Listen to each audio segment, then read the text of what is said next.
सोचिए, एक लड़की सिर्फ 19 साल की, जिसके पास पैसा था, नाम था, फेम था और पूरा फ्यूचर का रोड मैप था। और फिर एक रात, सिर्फ एक रात, एक गिरना और पिछले 30 सालों से एक ही सवाल, आखिर दिव्या भारती के साथ उस रात क्या हुआ?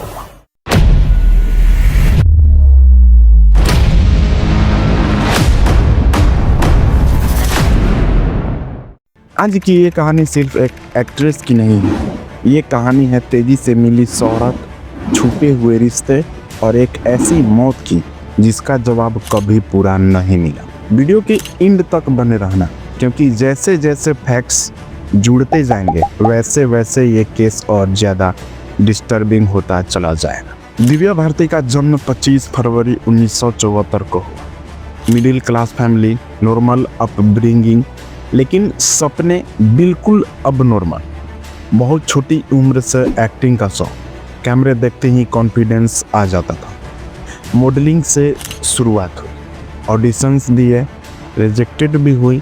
बॉलीवुड ने पहले इंटरेस्ट नहीं दिखाया, लेकिन दिव्या ने गिव अप नहीं किया। साउथ इंडियन सिनेमा ने दिव्या को मौका दिया। तेलुगु फिल्म्स बाहुबली राजा, असेंबली राउडी, और यहीं से दिव्या ओवरनाइट स्टार बन गई। ऑडियंस ने उनकी इनोसेंस, एक्सप्रेशंस और नेचुरल एक्टिंग को पसंद किया। इंडस्ट्री को लगा ये लड़की अलग है। मुंबई आते ही दिव्या का करियर रॉकेट बन गया। 1992 में एक फिल्म रिलीज हुई, दीवाना, ऋषि कपूर के साथ और एक नया actor Shahrukh Khan. Film superhit हुई। दिव्या भारती घर घर का नाम बन गई। प्रोड्यूसर्स लाइन में खड़े थे। सिर्फ 2-3 साल में लगभग 20 फिल्म साइन कर ली। 16 और शबनम, विश्वात्मा, दिल का क्या कसूर और रंग। एक बात समझिए, 19 साल की लड़की, रोज फ्लाइट्स, शूट्स, इंटरव्यूज, ये प्रेशर बहुत कम लोग झेल पाते हैं। इसी दौरान दिव्या की जिंदगी में आए प्रोड्यूसर साजिद नाडियाडवाला। धीरे धीरे नज़दीकियाँ बढ़ी और फिर 1992 में चुपके से शादी। सिर्फ कुछ लोग जानते थे। दिव्या ने रिलीजन भी चेंज किया, नाम बना साना नाडियाडवाला। शादी दुनिया से छुपाई गई, लेकिन सवाल यहाँ ये है, अगर सब कुछ ठीक था तो शादी छुपाने की जरूरत क्यों पड़ी? क्या दिव्या अपनी एज और करियर के बीच फंस रही थी? मुंबई के वर्सोवा में तुलसी अपार्टमेंट 5th फ्लोर पर फ्लैट 3 बेडरूम वाला। उसी दिन दिव्या ने एक और नया फ्लैट खरीदा। पुलिस के मुताबिक दिव्या उस दिन बहुत खुश थी, क्योंकि 19 साल की लड़की जिसने कुछ सालों में इतना नाम पैसा कमाया था कि वो मुंबई जैसे बड़े शहरों में अपना खुद का फ्लैट खरीद सके, ये दिव्या के लिए बहुत बड़ी बात थी। फ्यूचर प्लानिंग कर रही थी। नेक्स्ट डे की शूटिंग पोस्टपोन करवा दी थी।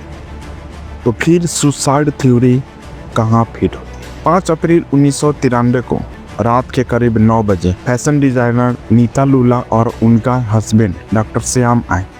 कैजुअल मीटिंग हुई, ड्रिंक्स हुई, सबने स्नैक्स भी खाए। पुलिस के रिकॉर्ड के मुताबिक दिव्या विदेशी रम पी और नीता लूला और उसके हस्बैंड ब्लैक लेवल स्कॉच पी रहे थे। रात के करीब 11 बजे दिव्या किचन की तरफ गई और यहीं से कहानी का सबसे मिस्टीरियस फेज शुरू होता है। वो 3 मिनट जिनका कोई गवाह नहीं, सिर्फ 3 मिनट मैड किचन में थे। नीता और उनके हस्बैंड ड्राइंग रूम में थे। कोई भी ये नहीं बता सका कि उन 3 मिनट में एग्जैक्टली हुआ क्या। अगला पल दिव्या भारती 5th फ्लोर से नीचे। लेकिन सवाल सिर्फ ये है कि गिरने से पहले चीख क्यों नहीं? विंडोज पर ग्रिल क्यों नहीं थी? और सबसे अजीब बात यह है कि पार्किंग में उस रात एक भी गाड़ी क्यों नहीं थी? दिव्या को कूपर हॉस्पिटल ले जाया गया। हॉस्पिटल पहुंचते ही डेड डिक्लेयर कर दिया गया। पोस्टमार्टम के अनुसार alcohol presence, head injury and death due to fall. Medical term में बोले तो अननेचुरल डेथ। यहीं से लोगों को दिमाग में कंफ्यूजन शुरू हो। मुंबई पुलिस ने 5 साल लगातार इन्वेस्टिगेशन की। एक्सीडेंट्स, सुसाइड और मर्डर तीनों एंगल्स से इन्वेस्टिगेशन की। सुसाइड का कोई चांस ही नहीं था क्योंकि कैरियर पीक पर था। मर्डर ये भी चांस नहीं था क्योंकि कोई स्ट्रगल मार्क्स नहीं थे। एक्सीडेंट सबसे सिंपल एक्सप्लेनेशन 1998 में फाइनल रिपोर्ट बना, accidental death due to alcohol imbalance and finally case close. लेकिन सवाल क्यों जिंदा रहे? लास्ट विटनेस मैड जो उसकी नौकरानी थी दिव्या भारती की, 1 महीने बाद तुरंत उसका भी डेथ हो गया। स्टेटमेंट्स में छोटे छोटे डिफरेंस क्यों थे? कोर्ट में फाइल बंद हो गई, लेकिन पब्लिक के लिए कहानी यहीं से शुरू हुई। दिव्या भारती सिर्फ एक एक्ट्रेस नहीं थी, वो एक रिस्पॉन्सिबिलिटी थी, एक फ्यूचर जो लिखा ही नहीं जा सका। शायद सच कभी बाहर न आए या शायद ये केस कभी रीओपन ना हो, पर कुछ कहानियाँ इंसाफ के लिए नहीं, यादों के लिए जिंदा रहती है। दिव्या भारती भी उन्हीं कहानियों में से एक है। कुछ सितारे इसलिए नहीं गिरते क्योंकि उनका वक्त आ जाता है, कभी कभी वो इसलिए गिर जाते हैं क्योंकि बहुत कुछ अनसेड रह जाते हैं। मैं हूं दिलीप राजवंशी, मिलते हैं अगले वीडियो में एक और सच के साथ। जय हिंद, जोहार झारखंड।